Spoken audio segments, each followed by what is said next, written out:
Alright mga amigos, tuluyan na nga daw pong umatras si Gervonta Tank Davis sa paikipagtuos kay Conor the Destroyer Benn.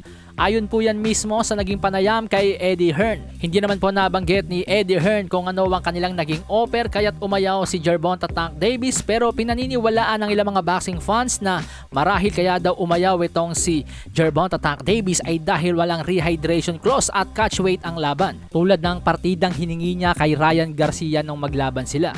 Alalahanin po natin mga amigos kung makampanya si Tank Davis sa 135 at 140 habang itong si Conor Benn ay nasa 147 to 154 pound division.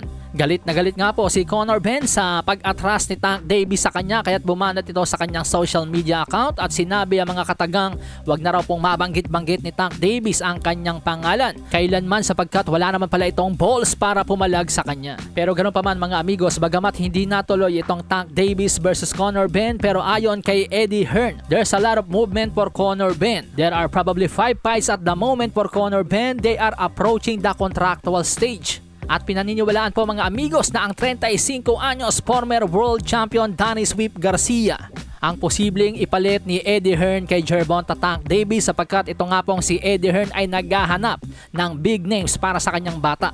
At interesado nga po si Danny Sweep Garcia na labanan si Conor Benn sa komportableng timbang nito, 154 pound division, at kahit lumayo pa daw si Danny Sweep Garcia sa UK. Wika nga po ni Danny Garcia mga amigos, I would love to fight him at 154, that makes great sense.